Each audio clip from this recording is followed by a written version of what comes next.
There we go. Hopefully everybody is seeing my RefTown screen. Xavier, Shane, you guys seeing that?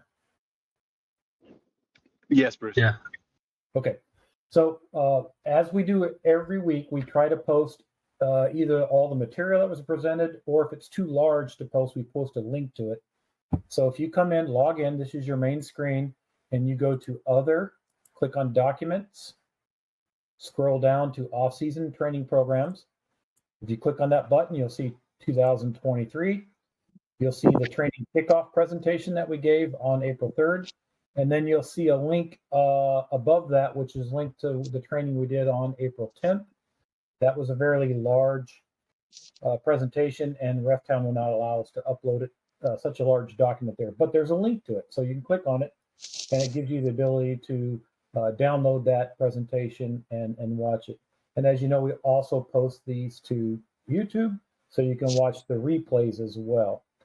So I wanted to just highlight that, that if you want to come back and watch this, or somebody on your crew missed it, you would have the opportunity to actually see the material, and also via the other links that we send out, be able to watch the replay.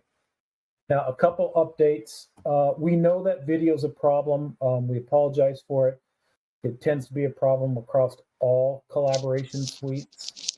We, Xavier and I, are working with Ring Central to get our account enabled for, instead of just a normal video call, we're going to try to do they have a function called webinars. And at least we've been told that videos tend to work a little bit better in webinar versus a normal Ring Central video call. Unfortunately, we don't have that for this week, but we're going to try to get it for next week, and we'll try it out, and hopefully it works. I do apologize that the video is not working too well, but again, posting to the material gives you an opportunity to download the material onto your PC or tablet, whatever, and replay it, and hopefully not see any kind of lag or latency issues with the video. So apologize if we have it tonight. There's a lot of variables in play here. My internet, your internet, and then just the Ring Central program itself, just like every other program, WebEx, Zoom, sometimes have a hard time actually representing video in real time. So that is our goal, and hopefully it'll get better next week. And then with that, I will turn it over to Xavier. Xavier, you have any comments that you want to give before we jump into the training?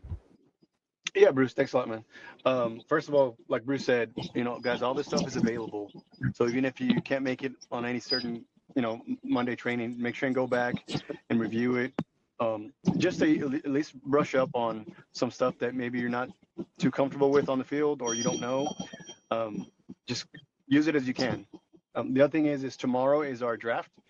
It'll be all day tomorrow. So by the end of the day tomorrow, everybody should know what their schedules are from the draft. Now we'll still assign, I think last year, the assignment committee still had to assign about 100 games that were not drafted for. So other than that, and like Shane just put the link on there, it will be draft broadcast live on Texan Live. So Shane just put the link in the chat box. So save that, go back to it, so you can listen in on the draft for tomorrow. Thanks for being here, guys. Appreciate it. That's it for me. All right, thanks, Xavier. Okay, so tonight, folks, we have two topics. Well, they're all related, but it's related to passing plays and mechanics, as well as time permitting. We'll get into a little bit more around common fouls for passing plays and mechanics. And I want to thank Scott Slayton and Jaime Aguero, his crew, for volunteering to lead this session. So they will be kind of taking over and emceeing here and sharing the presentation as we jump into it. So Scott, actually before that, just another reminder to please put your questions into the chat window. We have several people, myself, Xavier, Shane, et cetera, that will be monitoring. We'll answer it real time. And if there's a reason that we need to stop the presenters to answer a question, we'll go ahead and do that. So without further ado, Scott, you're up. Go ahead and share your presentation and take it away.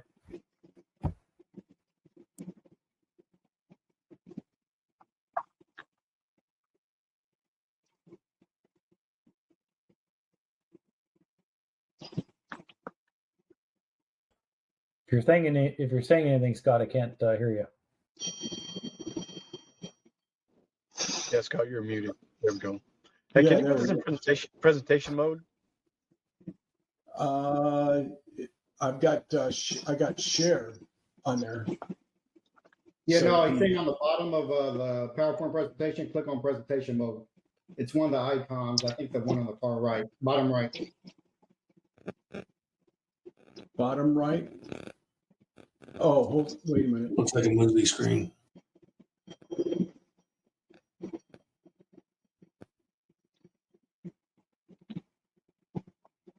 And guys, just remember, if you're not part of the presentation, just mute yourself.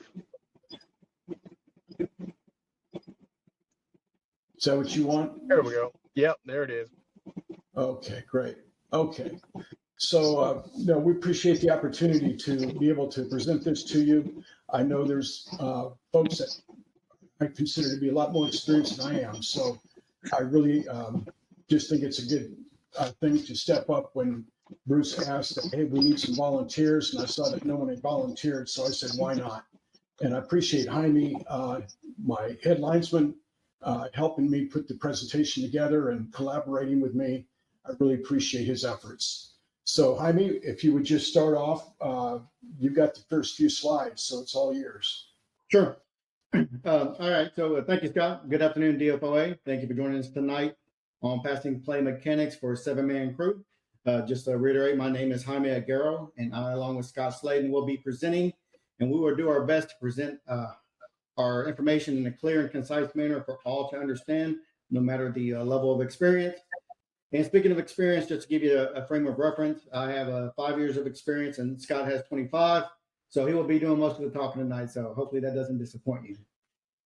All right. So here on this slide here are just the benefits, just a few of the benefits to know what passing play mechanics are going to give you. As we all know, the passing game is prevalent throughout the high school level, no matter the classification. And knowing your passing play mechanics will make your job a whole lot easier.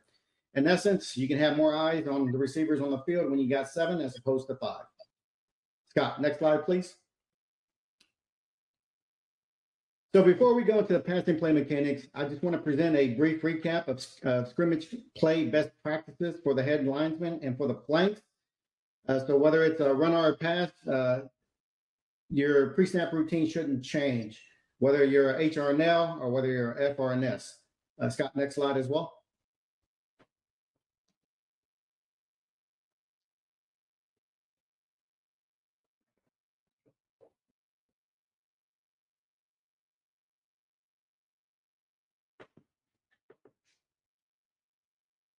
No, All right. No, you're good. You're good. hold on, I got to go back. Hey guys, just to know, when you're in presentation mode, if there's animation built into the slide deck, it's going to show you stuff sequentially. It's not going to change slides. So I don't know if you can get out of presentation mode and just make the screen bigger. That might be good, because I also don't know why transcription showing up the bottom. I've turned it off, but it doesn't seem to do anything. Okay.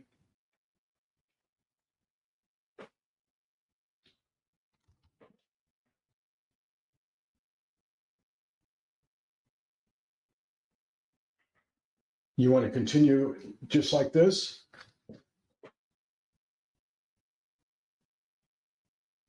No.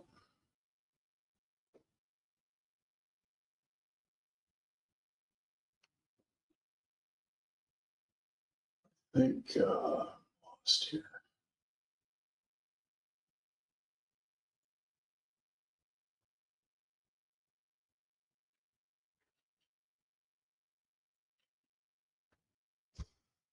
Give me just a second.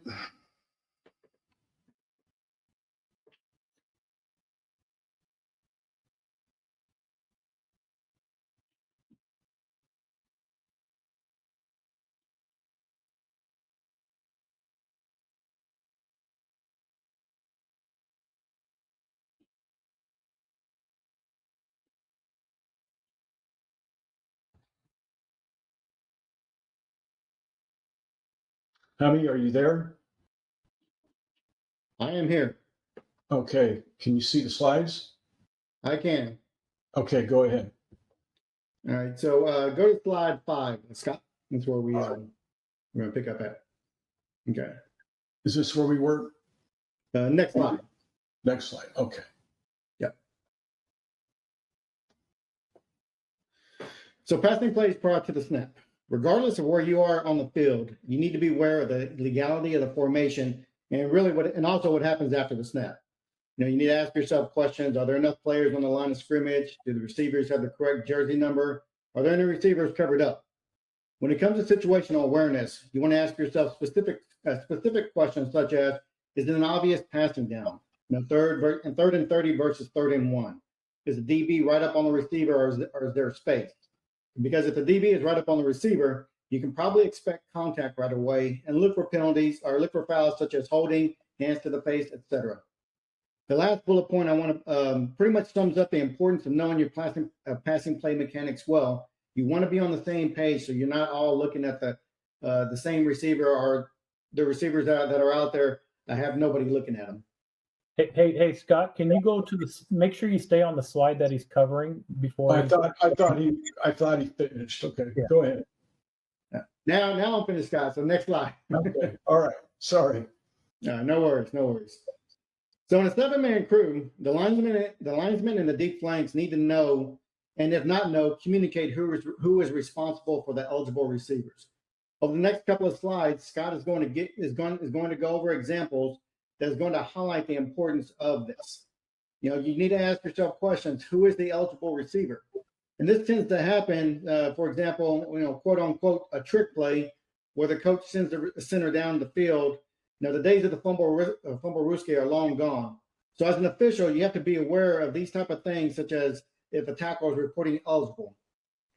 Knowing your initial key is important and it is relatively easy, but there will be times when your key changes before the snap. We all know when in the passing game, motion can happen. And so when this happens, when motion begins, and yes, we're going to have examples to show you as well. And the last bullet point there, avoid double coverage with the back judge. That simply just means to make sure that the linesmen and the flanks aren't watching the same receiver as I previously stated, or that you are communicating with each other, and so that if your keys do change, you're not looking at the same receiver as they start their route. Scott, next slide, and I will turn it over to you. Okay, great.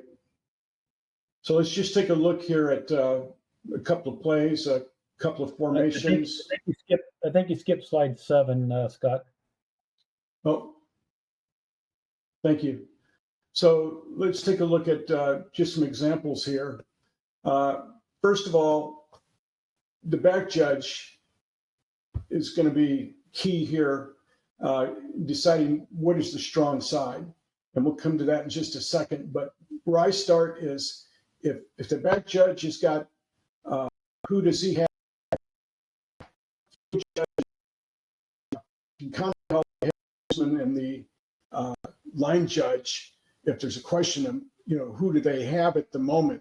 I like to use other people on the field, the other officials, to help me figure out if I need to determine where my key is. Sometimes it gets a little messy, but I know, first of all, that the side judge and the field judge are going to have the most furthest outside receivers on their sideline. So very simple. Every time, that's their key. And then you look at the back judge, he's going to look to see what is the strong side. How many players are going to be on each side? Which one has the most? And the one that has the most is the strong side. So in this particular case, the back judge he's on the line judge side, and he's got the inside receiver. He's always got the inside receiver, the back judge. And if there's 2 receivers to the inside, he's got both of them. So if you look to the other side here on the side judge side, we've just got 1 receiver. That's his guy.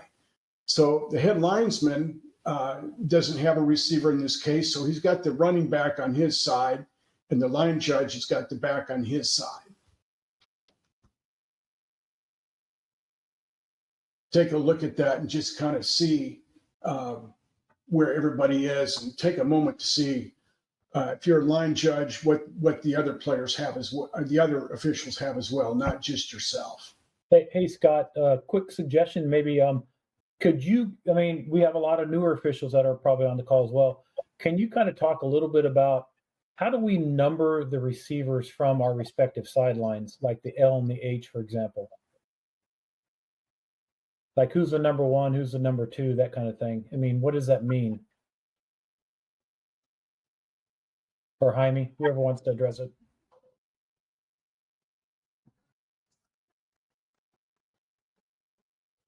Yeah. So typically, and I'm sure each crew has their own way that they communicate. But if you want to, go from left to right, if you're looking, at the line of scrimmage, you want left to right, your outside receiver is going to be like your one, you're in the next one's going to be two, and so on and so forth.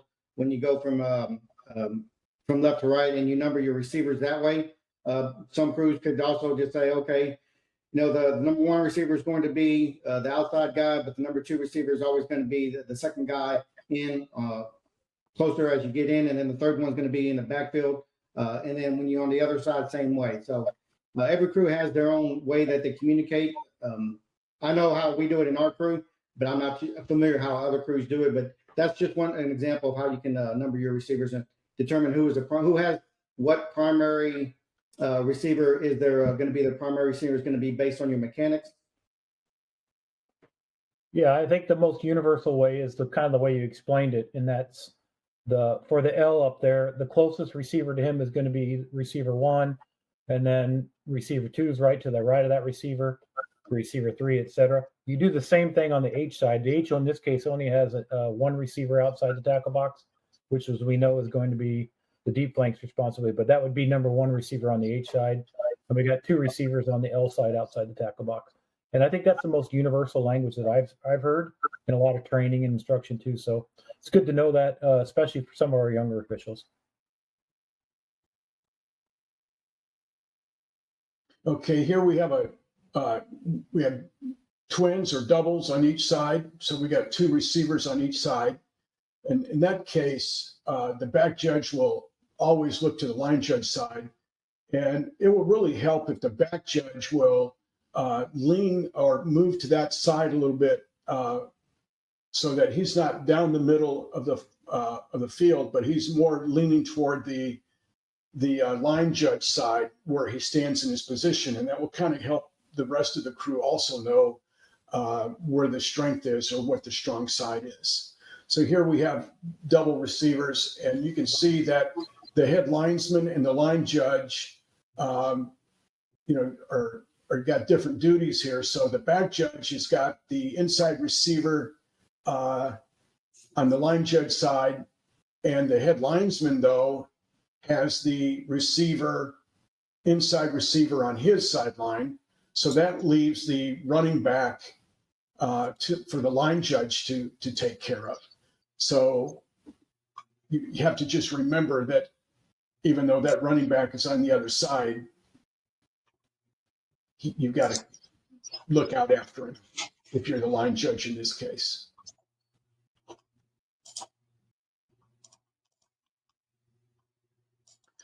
All right, here's trips. You've got 3 to one side, and you basically have 3 receivers on one side, and you got 1 receiver on the other side here in this particular case. So if you look at the back judge, I start with him again. He's on the strong side. He's got the inside receiver nearest to the end on the offense there. And then you've got the head linesman has got the inside receiver, side judge has got the outside receiver, and then the line judge has got the running back there. And then the field judge has got the one receiver on his side.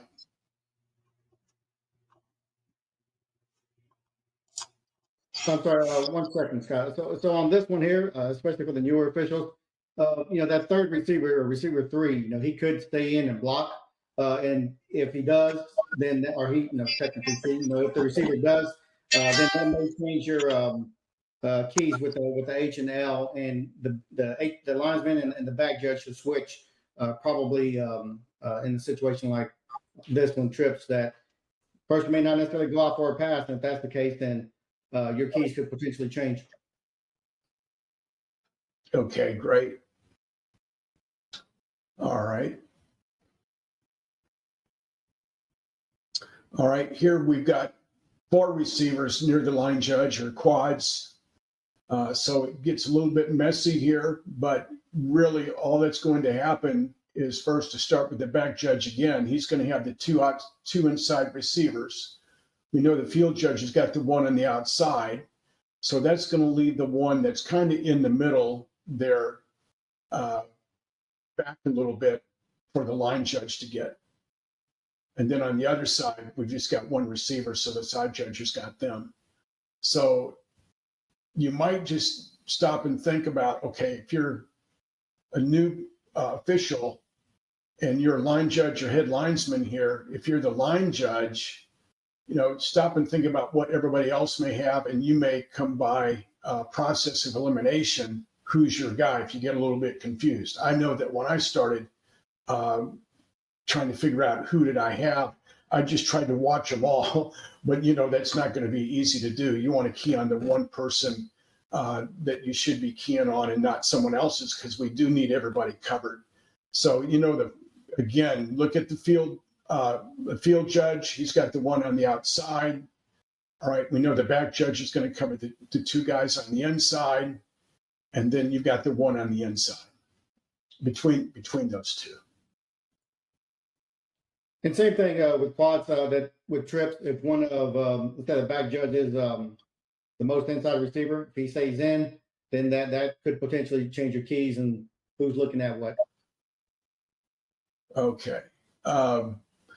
Here's where things change. When you have motion and you got a wing back here that's going to go in motion. He's going to go from the line judge side to the head linesman side. So you've got, in the next slide, you're going to see where he becomes positioned. But right now, if you look and see who's responsible for him, it's the line judge. And then you've got the F has got the outside receiver on that side. And then on the other side, you've got the back judge has got the inside receiver. The side judge, of course, has got the outside, which is going to leave the running back to the head linesman here. But watch how this may change if this receiver goes in motion or wingback goes in motion here. I'm going to change slides here, so just kind of watch what happens here. Okay, so now this receiver that was up here is now moved to right here. So now the back judge has got this guy instead of this guy. And the head linesman has now got this guy right here, the inside receiver, not the back judge. Back judge moves over one. The line judge takes over and takes over the running back here. And the only two people that didn't have anything change for them was, of course, the S and the F. They still got the outside receiver. If you'll notice, you got this receiver is I'm looking at this a little bit and I'm going, okay, what have I got here? If I'm the head linesman, I think I've got my outside receiver. He's on the ball. He's on the line of scrimmage. The slot receiver there, I'm kind of wondering, is he or isn't he? But I think I'm going to call him off because I know I'm going to call him off because I look at the distance between this receiver on the outside. He's still got a fair amount of distance. And so I'm going to give him the benefit of the doubt that he's off here on the line. So I'm going to count him eligible. And then this receiver to the inside of the slot receiver, I'm going to say he's eligible too.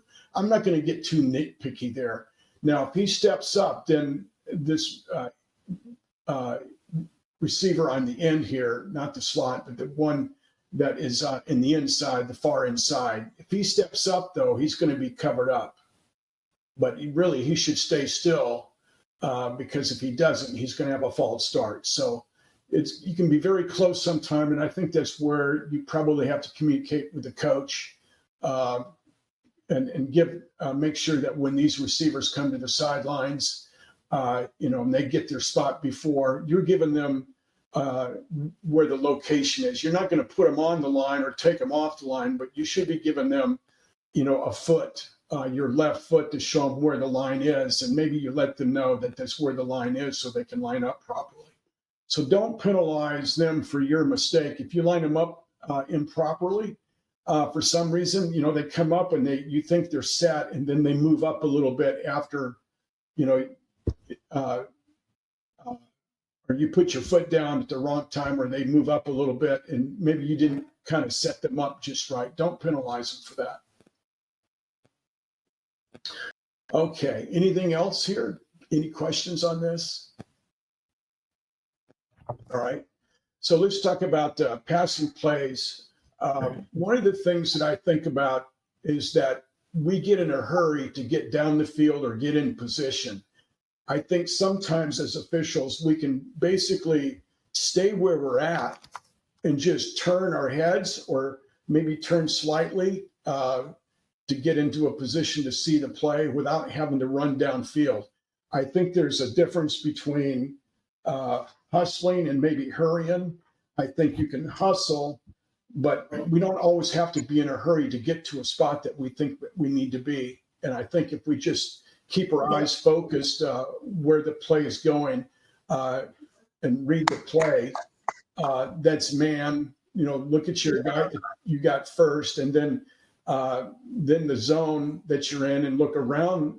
What I think about is a ring around the area, and we should be thinking about rings or zones to watch not just one person, but at the beginning when we have our keys, we're going to watch our particular guy. But as the play develops, we want to move more toward a zone or a ring, of watching what's going around or what's happening in your zone, and be aware of what's still happening with your key. When you get close down to the end zone, maybe you want to keep that key a little bit longer, or hold on to them a little bit longer. Maybe they block and then go out for a pass. But then after you go with the zone, then the ball's going to come into play, and you're going to focus more on where the ball's going than maybe the man or the zone, but if it's away from your key. So just be careful there, and making sure that you read the play and you watch the play and watch it develop, and not necessarily move downfield right away. Now, sometimes I think if you're a head linesman or a line judge, you may step back a little bit. I don't think there's anything wrong with you stepping back and letting the play go by you. I don't think there's anything wrong with stepping back further back onto the white. I think you should start the play further back on the white, so you're not in the play if they come to your sideline, and then you can trail the play always on that. And then, yeah. Zach, now I just wanted to real quick before I forget, just the slides that we showed from slide 7 to slide 12, we're pretty much based on the mechanics manual. So on your mechanics manual, page 37, all the way down, I want to say 42, we'll also have pretty much the same descriptions. We just have the illustrations there. And if you want to, like with the trips alert and the 4 receiver sets, with the trips and the 4 receiver sets, the quads, it will have those situations where in this bullet point here, position mechanics, when to move. If you go back and you read those, and you're going to be able to tie it together, and you'll know, okay, well, in my mind, I can envision the play when this receiver goes to the H now picks it up, and then the back judge is going to have to shift his or her keys as well. So I just wanted to point that out before I forget. Okay, great. Okay. And then, one of the things you also want to do, if the play moves out of your area, or you can say that your area has been vacated, then you should probably clean up behind the play and help out there, and keep your head on a swivel. Just don't get looking at one particular place all the time. Kind of be aware of what's behind you at all times. Don't get caught up looking downfield that you're not aware of what's going on right in front of you. And sometimes we do that, and we'll miss a foul or something that we should see that affects the play.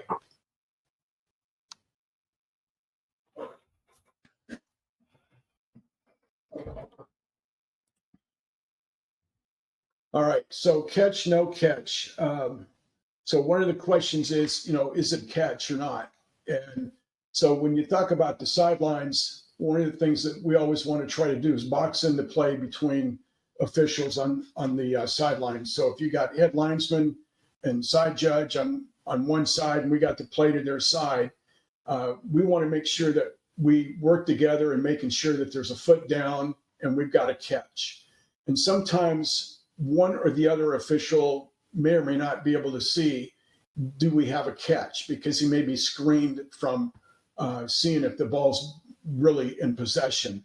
And so that official may take the feet and make sure that maybe we got 1 foot down at least, right?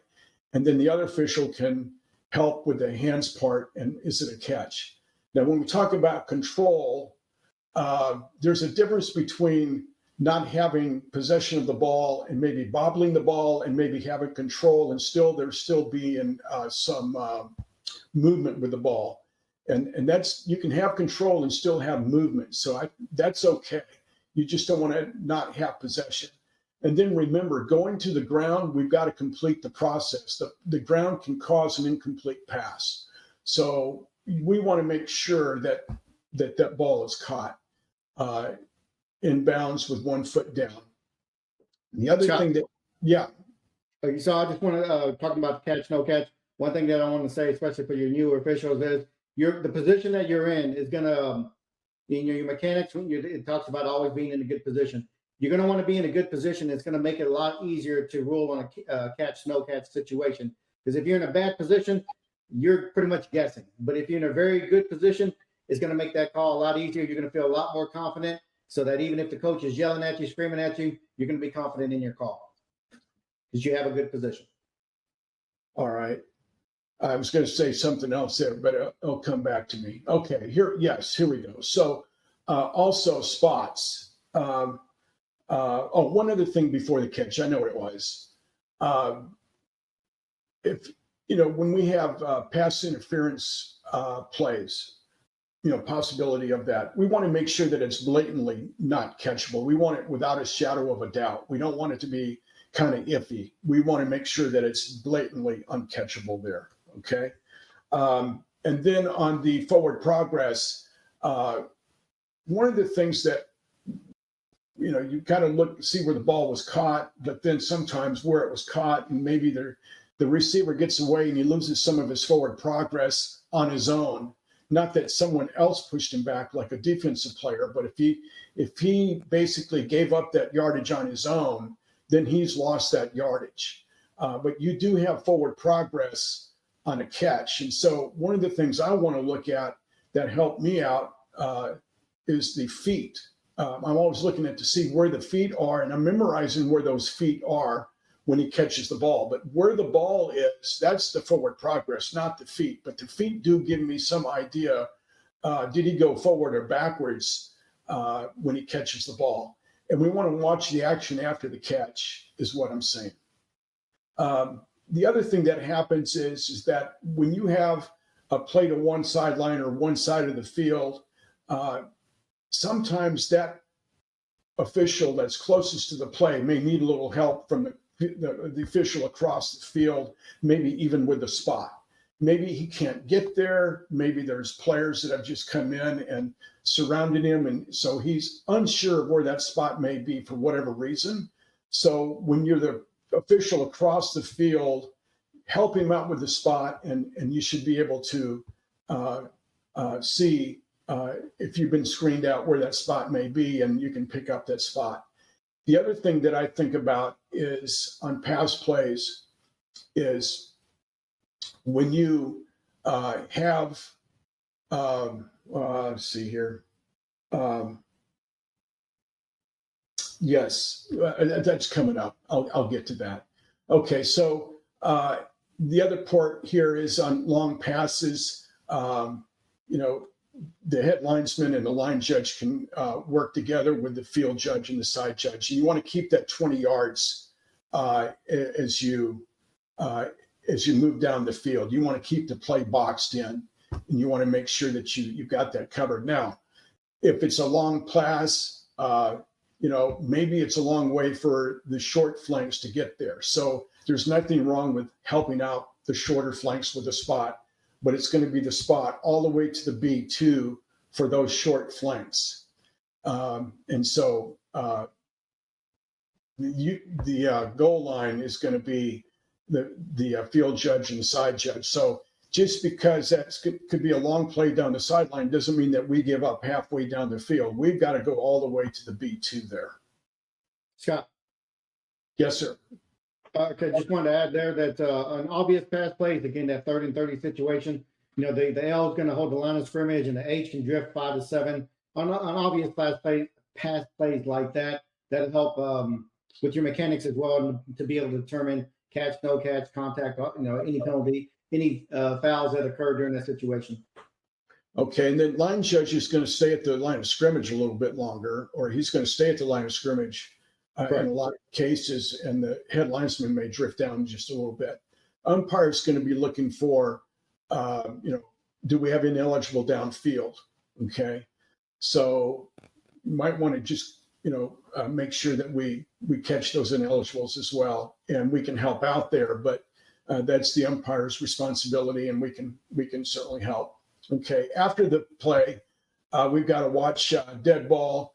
Don't stop officiating. A lot of times I see a play go out of bounds and the official's still looking out at the field. The play's gone behind him and there's action that happens behind him and he misses maybe a roughing out of bounds or unnecessary roughness. He needs to be officiating all the way. We'll clean up behind that official who's got his back to the field that's watching the play go out of bounds. Incomplete passes, we want to get the ball back in as quickly as possible. And so it doesn't mean that we have to, we want to have the ball boys right there beside us.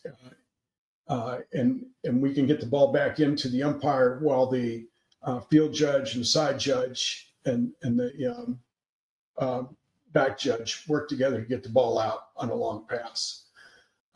Killing the clock, make sure that, on first downs, I think that rule is going to change this year, maybe, but we always want to kill the clock on a first down, incomplete pass type of thing. And we always want to just give, we don't need to give the signal several times for incomplete. All we need to do is once or twice, and we're good.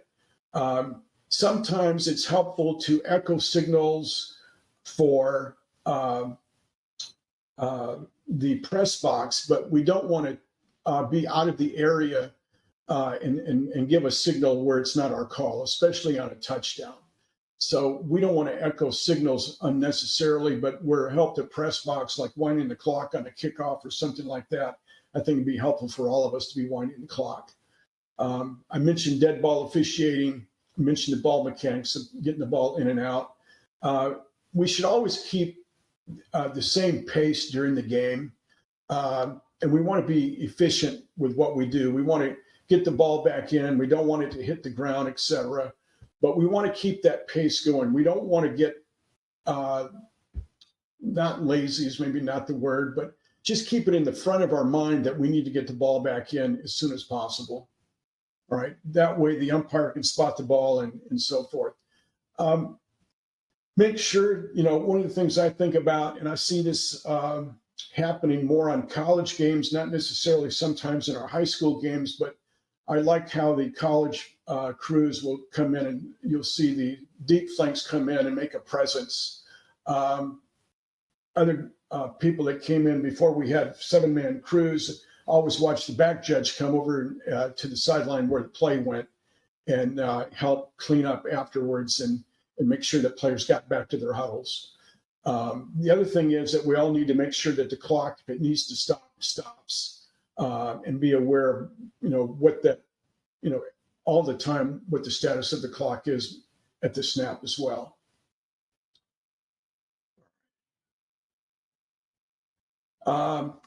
Last but not least, we got a little bit about pass interference here. Understand that there's a couple of situations here for defense. There's got to be contact for there to be defensive pass interference, and the ball's got to be untouched. If it's touched, then we don't have pass interference. And so we want to make sure that the ball goes untouched. And also, we can't have defensive pass interference on a pass that does not cross the line of scrimmage.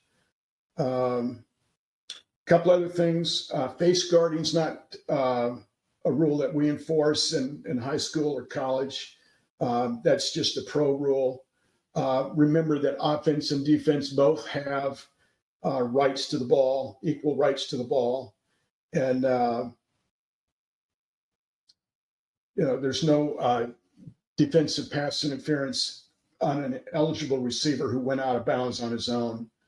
But if you look at where defensive pass interference is going to be, it's not playing the ball. There's going to be some kind of grab or restrict or a hold on a player or receiver. Playing through the back before the ball gets there, the ball's late or he's early. Think of it any way you want to. You see a hook and turn, you get someone's arm and he turns the receiver. Arm just on the back a little bit with no turn is not a problem. But when they've got their arm wrapped around and they actually turn him, then we got a problem. And then there's the arm bar that kind of impedes the receiver from running down the field to catch the ball. You're just kind of holding him up there. And so make sure that you do that. And then also cutting off a receiver. Offensive pass interference. A couple of things there. We can't block down field on a pass that crosses the line of scrimmage. On a pass that doesn't cross the line of scrimmage, we're not going to have blocking down field, so that wouldn't be offensive pass interference. Pushing off. I see this quite a bit, and it's not called on Thursday nights. I've seen that. So make sure that if there's a push off, we get that. And the other thing I see is a grab on the shoulder pad by a taller offensive receiver that just kind of rips the smaller cornerback away and kind of moves him out of the way. And Scott, did you freeze up? Yeah, I think you broke up, Jaime. If you can kind of take over until he comes back, that would be good. Sure. Well, I was just going to wrap up on this here, and really just there we go. What's that? Okay, I was going to say regarding this slide here, we've been preaching mechanics, or going over the mechanics, and preaching about knowing who your key is, right? And that's how you're going to be able to catch those offensive pass interference, defensive pass interference, and having a good position. So if you know your keys and you know where your position should be on a passing play, especially an obvious passing play, you're going to be able to catch those fouls, such as defensive pass interference or offensive pass interference. Try again. Okay, well, maybe we'll get you back in just a second. But the other thing is that for it to be positive offensive pass interference, it's got to be more than 1 yard beyond the line of scrimmage to be a foul. And then if we've got a do not call pass interference on either side, defense or offense, if a screen pass is overthrown or lands beyond the line of scrimmage, don't call pass interference there. All right. So let's take a look at a couple of plays here. Let's see what time we've got. Yeah, so we have about 11 slides, and so we'll show you as many as we can. We definitely want to be respectful of everyone's time, but we definitely have some good plays here, and we'll see if you can spot it yourself, and before we discuss it. So Scott, you want to? Well, I hope this shows up a little bit, but we'll try to describe. Let me know if this doesn't show up as nice as, or let's say as smoothly on the slide as we would like. Okay, here's.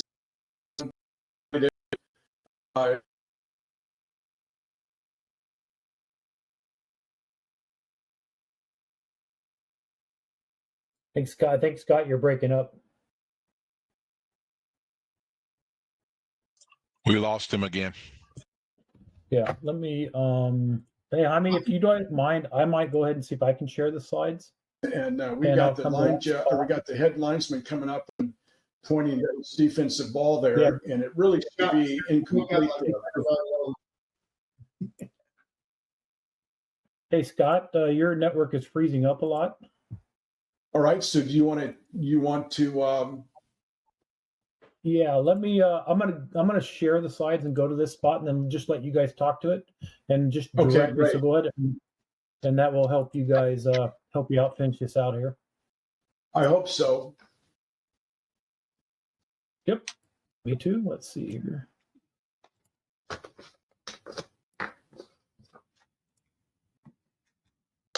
While you're pulling that up, one of the things I wanted to think, one of the things that, just doing some studying while we were getting ready for this, reading the mechanics manual is always a good thing. A couple of things that we can remember is having a happy medium between, in the rule book, not being so strict and not being so laxed in what we do.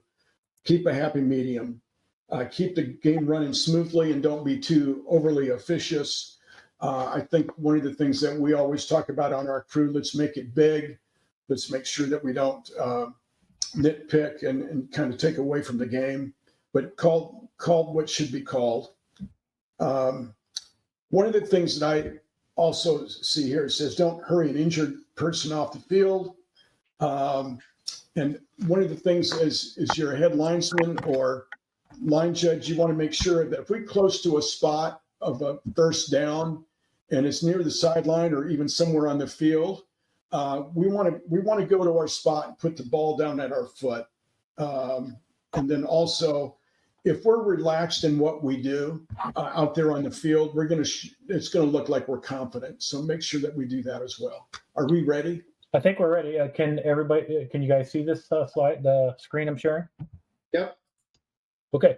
So Yep. I'm pretty familiar with these plays as well. So I'm going to do the same thing that I think Jaime and Scott said.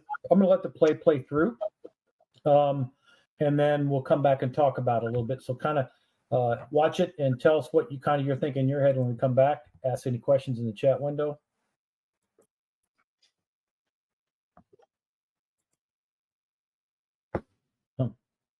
Is it playing or not playing? Not playing. Not playing. Well, that's interesting because I'm clicking on the play button.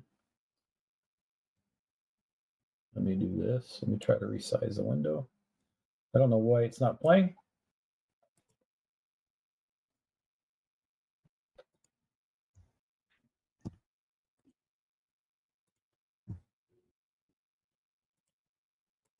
I can try my screen and see if that works. Yeah, I've been doing this for 2 weeks and it's been playing, so I have no idea why it's not playing. It's probably something to do with the PowerPoint presentation.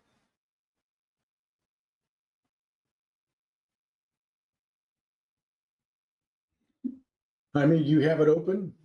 Yeah, the one I downloaded from your OneDrive, Bruce. It's playing on mine. Give me just a sec. I'm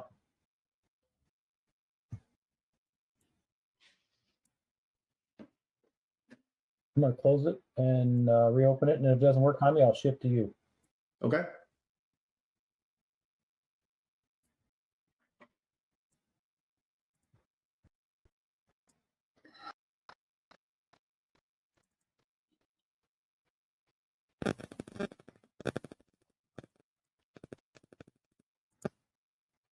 Yep, it doesn't seem to be working anymore. So go ahead, Jaime, and share your screen, and we'll see if it works for you. All right.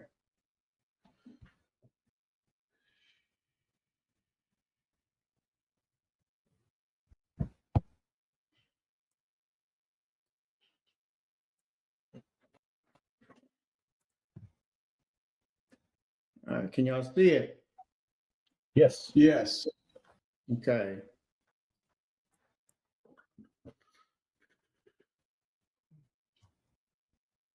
Wait, I think I shared the wrong one. Hold on. It doesn't matter.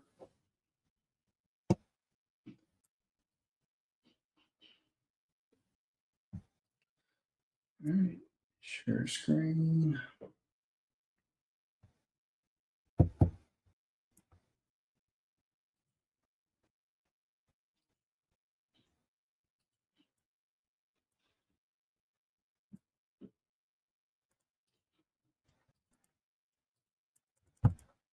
All right.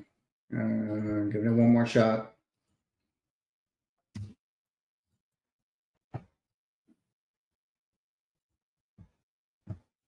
Not doing anything for me. Well, that's unfortunate. I don't know at this I'll point give it. what further we I'll can give it do. one more. I'll give it one more try. Okay. And see what happens.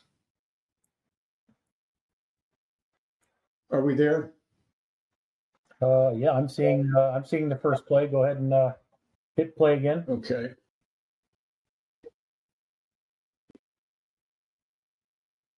Just not seeing anything happen on my end. Yeah, it looks like the play is over with when the view that I'm seeing.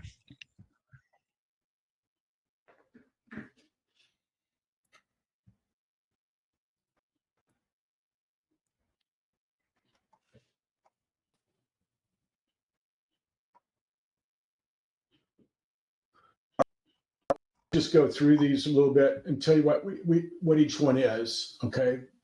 You can always go back and look at it later. First one is that Hey, we hey, just Scott, got. do me a favor. What's that? Click on enable editing up there in the yellow ribbon on top.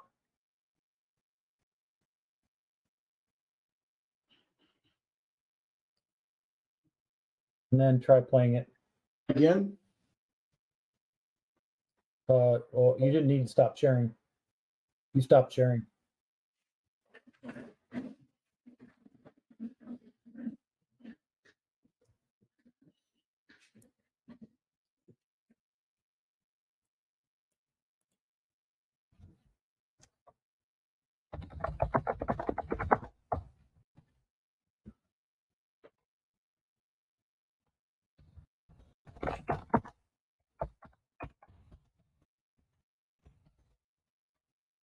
Not seeing anything at all, Scott. Okay.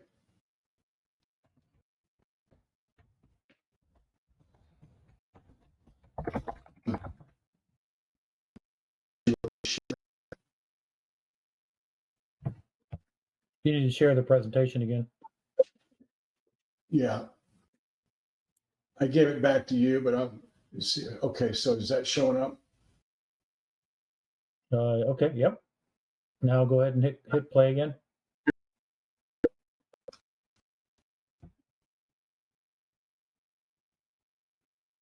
Playing, but it's playing very slow, very choppy, very framey.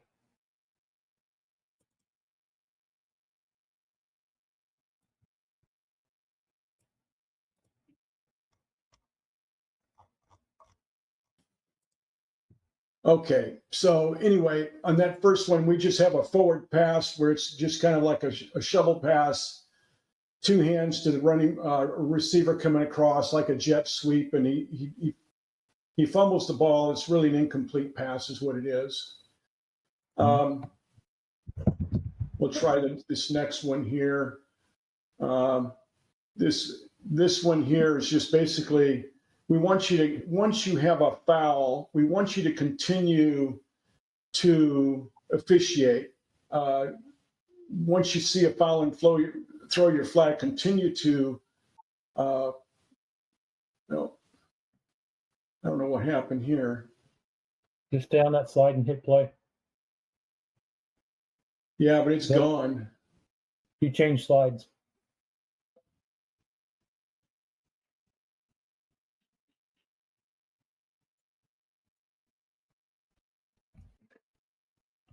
All right, so we've got a lot of challenges. Let me try one more time, Scott. Not your Okay. fault, not my fault. I don't know what the problem is, but let's see if this will work again.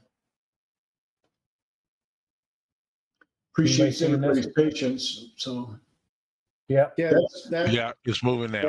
relatively smooth, Bruce. there I you have go. no idea what's happening.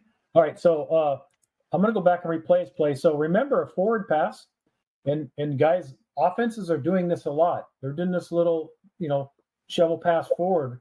this is a forward pass. So flanks, if that ball is muffed and hits the ground, what do we have? We have an incomplete pass.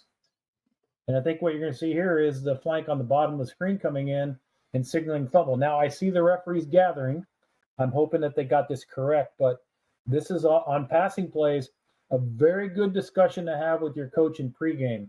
Hey, coach, do you have anybody coming in doing this little jet sweep where you're going to toss the ball forward?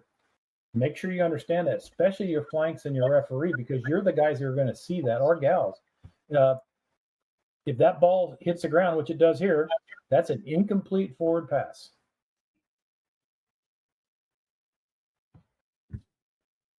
Now, everyone in the stands is going to think fumble. The one coach is going to think fumble. This is where, again, and it looks like these referees are talking about it, and I'm assuming that they got it right. So, all right, Scott, I'll take it to the next one, and you can pick it up here, or Jaime.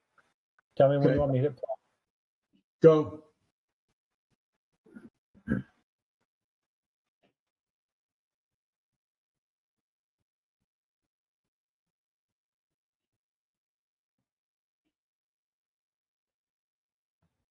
So I think, Scott, you were saying here is, yes, this line judge had a good call. There was a looked like a eligible receiver blocking downfield, and the ball crosses neutral zone. It's close, but I think, I could support an OPI here. Don't give up on the play. You might have a fumble at the end of the play. You might have a face mask, and that could offset potentially the penalty. So continue to officiate the play, as Scott mentioned. That's very important. You're going to always come back to that foul at the end of the play. And remember, OPI, it's not a spot foul, so it doesn't really even matter where your flag's at. Yeah, and dead ball officiating mechanics come into play on that one as well. Yep.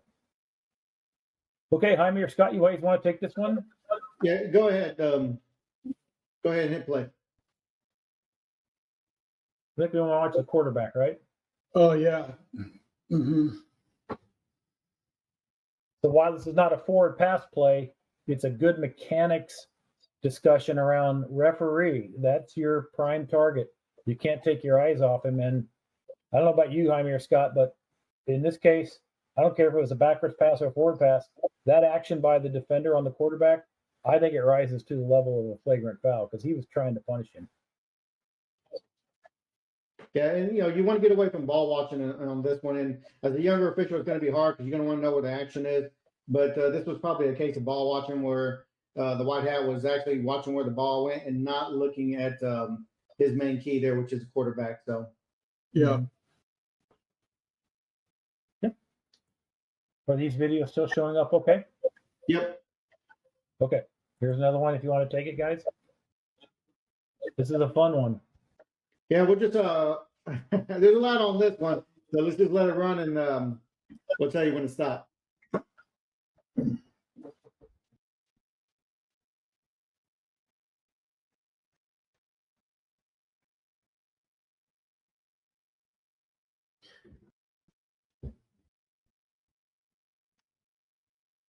I've lost you.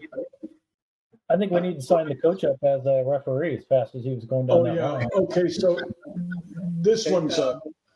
Yeah, you can pause it right now, Bruce, and we can initially talk about it before we get the closer look.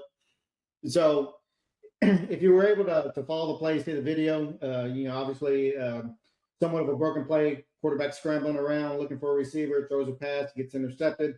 DB's taking it all the way back. But at the very end of the play, if you look at the linesman there trying to keep up and look at where the players end up and where the coach ends up, and you'll see what a source of consternation from a officiating standpoint. So he gets tackled right around 17. Players run onto the field to celebrate. Coach is down there, got behind the linesman. So there's a lot of things that you don't want to happen in this case. You want to be able to maintain control of your sideline, and you want to be able to make sure that you don't get hurt, because in this situation, the more players come from behind and hit the official. There's another official that ended up getting wiped out as well. So there was a lot going on in this play that better officiating mechanics could have probably the tone earlier in the game stay off the sideline, stay off the wide, get back, keep your players here, keep your players there. Set that tone in the beginning so these situations can be avoided during the actual game later on in the game. And I think in fairness, this is a 5-man crew, if I remember right, but it's still a good example, whether it's 5 or 7-man. Talk to me a little bit, Scott, like why does this L and this back judge throw their beanbag? Is that needed? No, there's no need to throw the beanbag. We don't have momentum, right? So there's no need to drop the beanbag here. We would just do reverse mechanic and come down the field, right? I think a couple things, I think Jaime touched on it. This L, he's hustling down the field, but, I've got a coach passing me in the white. I've got a gazillion players passing me, coming down on the field, running into me. Don't rush into that traffic. That's a safety thing for you. But you should have a flag down. You definitely have a 15-yard UNS on that sideline at a minimum, right? That's just something that, again, I don't know how this official didn't see it. I know this was not one of our crews, not picking on anybody else, but that's something that, we need to be prepared to rule on.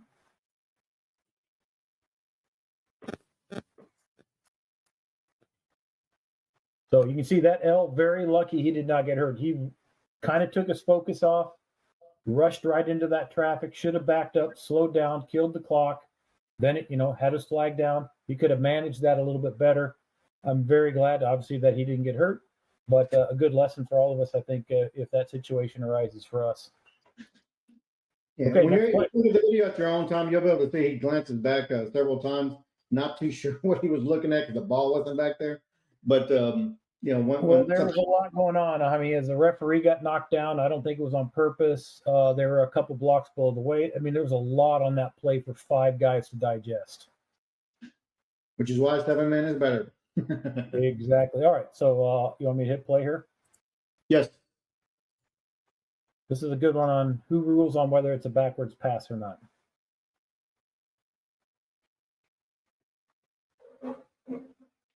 So, Jaime, you want to cover the mechanic on that first, and then I'll replay it?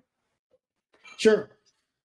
So when it's a backwards pass, it's going to be the linesman who's on to the side that the ball is thrown. Keep it simple like that. If it's thrown to your side, you're the one who is in a better position to make the call whether or not it's a backwards pass or not.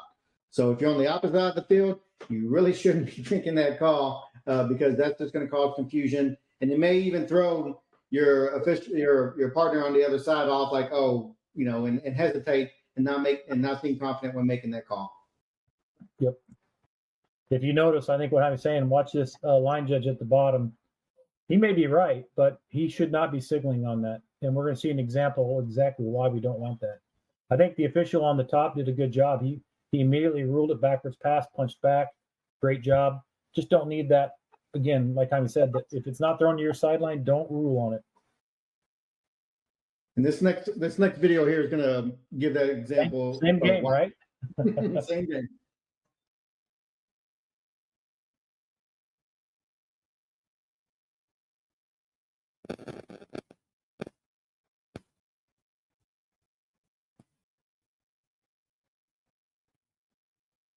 You didn't see it there, but what he did was he put his left hand, he punched it forward like it was a forward pass, and we don't have a rule. We don't have a mechanic for that.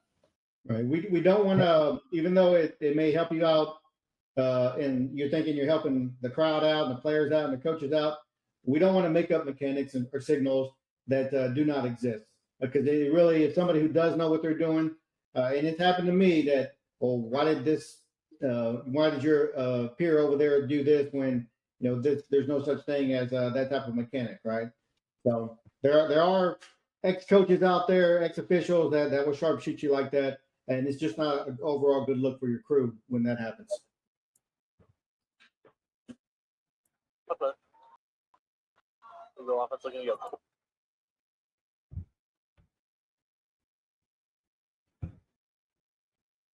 All right. Anybody see that? This is why what Jaime and Scott are saying is why we only want to let the official who's ruling on backwards or not to make the signal and not to also punch forward. So let me replay this. Watch the H on top and the L on the bottom, and I'll try to stop it. Okay. hopefully that's coming through on the video. You got the L, Yes. who's not supposed to be ruling on this, punching it back, and you have the H on top punching it forward. Kind of confusing, right? That's why the official that the ball's thrown towards is the only one that makes the ruling, and he only punches back if it's a backwards pass. He doesn't punch forward. Here's a great example of why we don't want to do this. Yeah, and the ball was called in this situation, but if it wasn't, then that could have raised a lot of havoc. And that said, depending on who benefited from it. Yeah, no, that's a good point. I mean, if number 4 would have muffed this ball and the player on team B picks it up, of course, team B, team PE coach could, hey, that guy over there was saying it was behind, it was a backward pass. You just kind of get yourself out of those situations by making sure that we're not signaling when we shouldn't, so that we don't create confusion, we don't get coaches confused. And the football gods have a way of striking, and you keep doing this, at some point they're going to strike you, and it's going to be a conflict you got to deal with. All right, here's I the might next one. add the umpire had his back turned to the play when the ball was snapped. I'm sorry, who's talking? I'm sorry, who was that? That was Cornell. Oh, okay. The umpire had his back to the ball when the ball was snapped.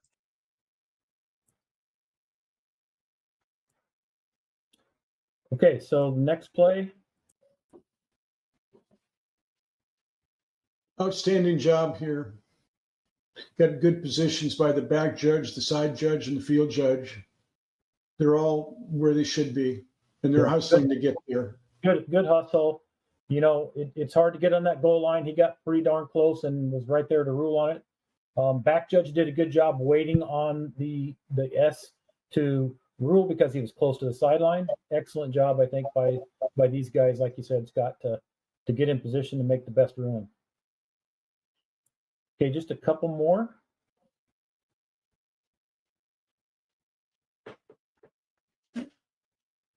Take it away, Scott and Jaime.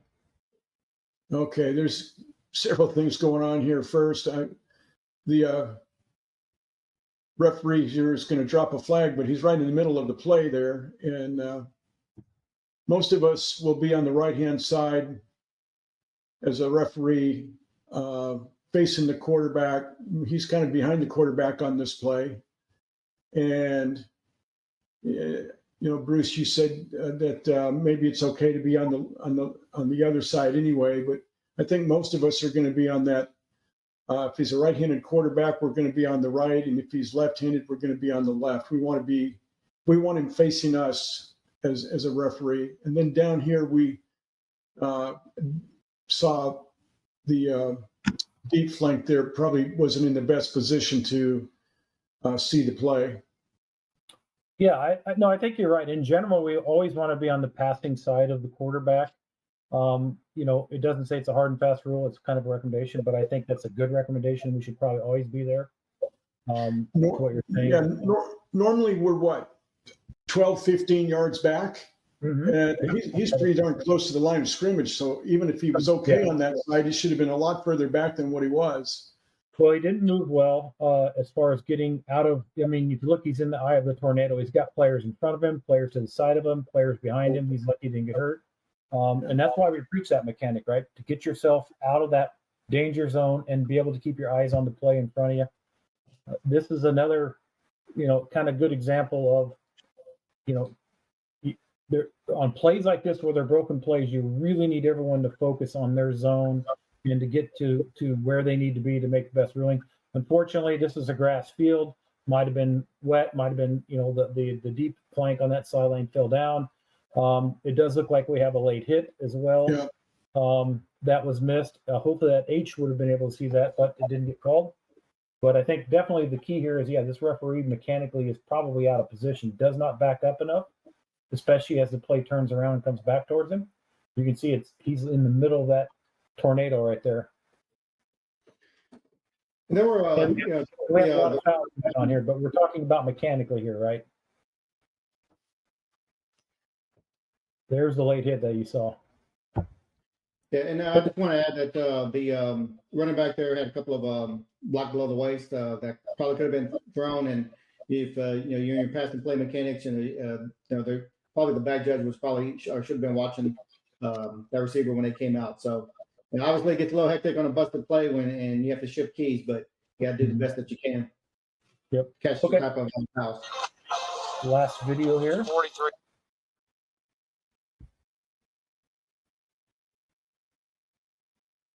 Okay, looks like we have a DPI, flag staying in the end zone, so the foul's in the end zone. Ball snapped from the B15. What do we got, Jaime and Scott, as enforcement? Well, we got DPI was in the end zone.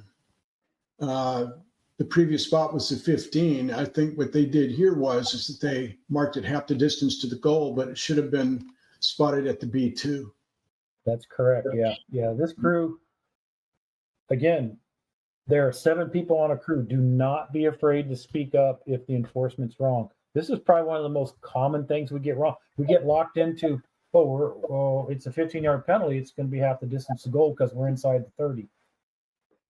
This is one that has exceptions, right? DPI has that exception, and since the foul's in the end zone, you're right. Absolutely should have been to the B2. And you can see here, the next play is snapped from the 7.5. So you can see that this crew did not get the enforcement correct. All right, last couple plays, Scott and Jaime, if you guys want. Yeah, just real quick. It's in the rule book. You want to just kind of study, what is loss of down and 5 yards. Sometimes we forget about adding the 5 yards.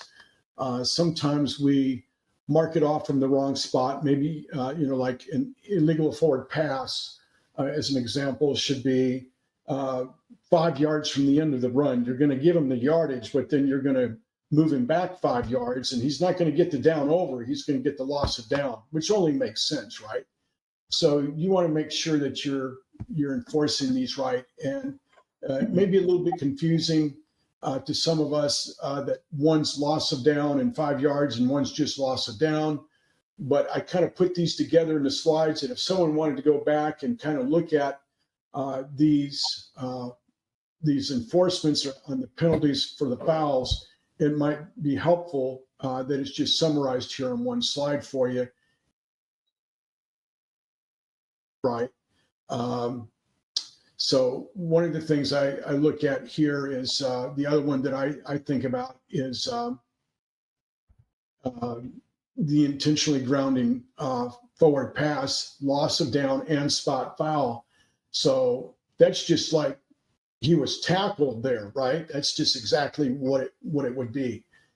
So he wasn't tackled, but in a sense, intentional grounding is right where You're breaking up. I think of it that way. So try to relate in breaking these situations down. Kind of think of instances or think of examples in your mind that will help you remember what you're calling when you're out there on the field. Give yourself something to work from. Next slide.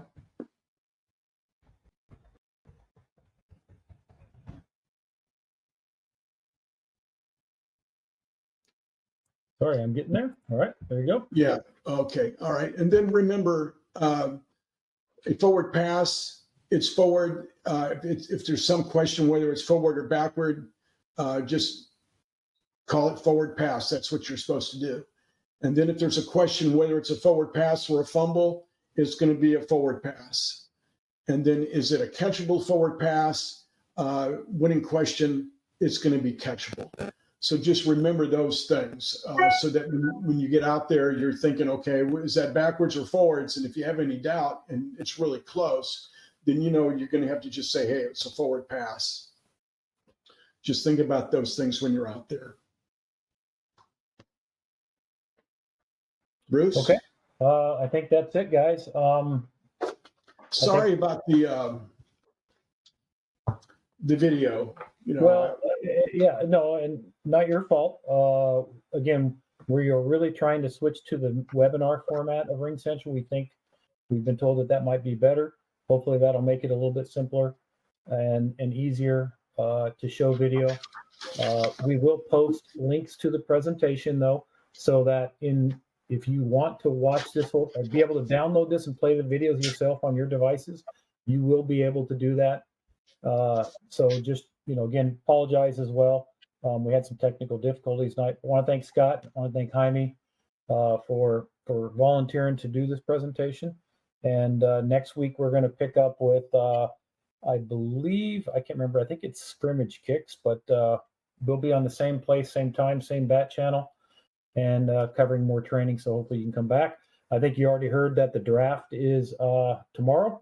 I think Rory might be on. Rory, I don't know if you want to add anything that about the draft or any other chapter updates that maybe Xavier didn't cover at the beginning. So certainly want to give you time if you have anything to say. Pretty sure my email was pretty much self-explanatory. Do not call me about your draft picks. I'll get it to you when I can. Seriously, I'm not trying to be an ass, but I am kind of. But yeah, don't. If you want to know your picks, go back and look at the draft order. The fortunately for you guys, the draft software that your board has invested in is pretty good in that it allows you to actually go to each pick and actually click on whoever the pick and see who the pick was for an individual game. Again, and I can't say this enough. Every year there is a game or 2 or 8 that something changes, a date changes, a coach changes his mind, whatever. There's always something that happens where sometimes the schedule that you think it is not the same. There's always going to be a change somewhere in there. So I'm not going to be in a rush to put something out there that will likely or possibly be incorrect or changing. So just want to give you guys a heads up for that. Good luck to everybody tomorrow. Hope you guys I hope everybody gets 20 games. That way I don't have to assign it. Amen to that. Thanks, Roy. All right, everybody, we're going to wrap it up. Thanks for attending tonight. And again, I'll send out a link to the video and the links to the presentation so that you can replay them to your heart's desires. Thanks, guys, and we'll see you next week. Thank you, Bruce.